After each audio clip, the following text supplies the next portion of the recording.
Shalom. Hari ini kita akan menemukan kitab Kisah Para Rasul pasal 7, teksnya ayat 44 sampai 60 dan sudah dibagi 3 paragraf.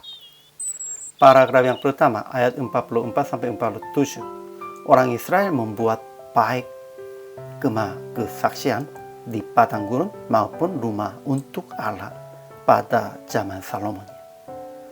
Paragraf yang kedua, ayat 48 sampai 53, Stefanus menjelaskan bahwa Allah tidak diam di dalam itu dan orang Yahudi menentang Roh Kudus sama seperti nenek moyang mereka. Paragraf yang ketiga, ayat 54 sampai 60, anggota-anggota mahkamah agama itu mendengar semuanya itu sangat tertusuk hati mereka. Akhirnya membunuh Stefanus dengan melempari batu. Kesimpulan hari ini.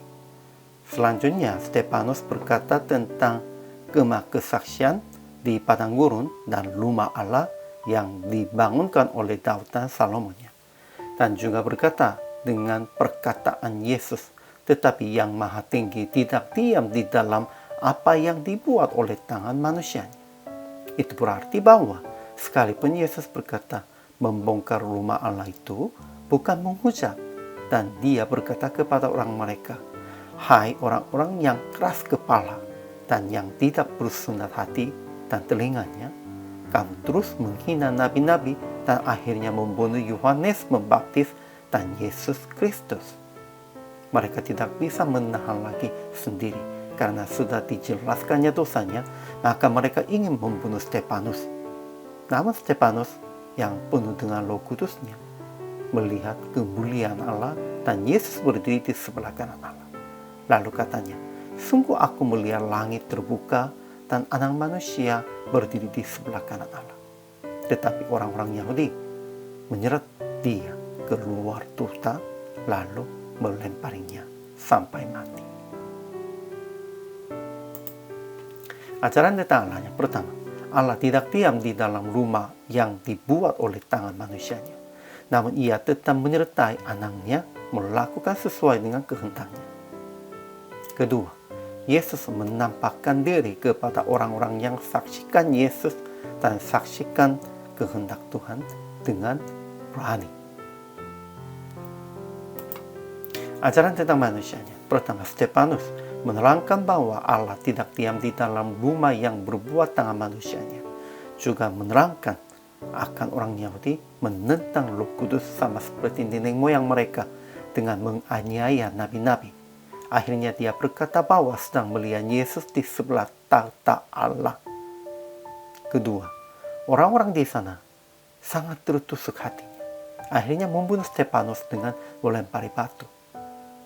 Ketiga, Stefanus berkata bahwa, ya Tuhan Yesus, terimalah rohku, dan Tuhan janganlah tanggungkan dosa ini kepada mereka, karena mereka tidak tahu mereka berbuat apanya.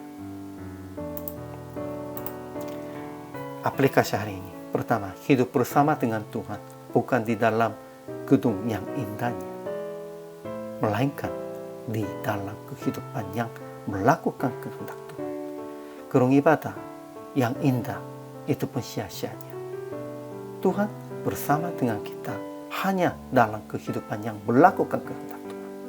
Kita harus membangun bait Allah melalui kehidupan yang melakukan kehendak Tuhan. Ini penting. Kedua, jangan melawan orang-orang, sekalipun tertusuk hati karena perkataan mereka.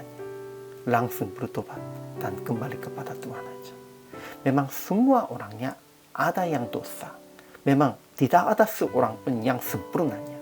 Karena kadang-kadang bisa terus tusuk hatinya. Dan pada waktu itu,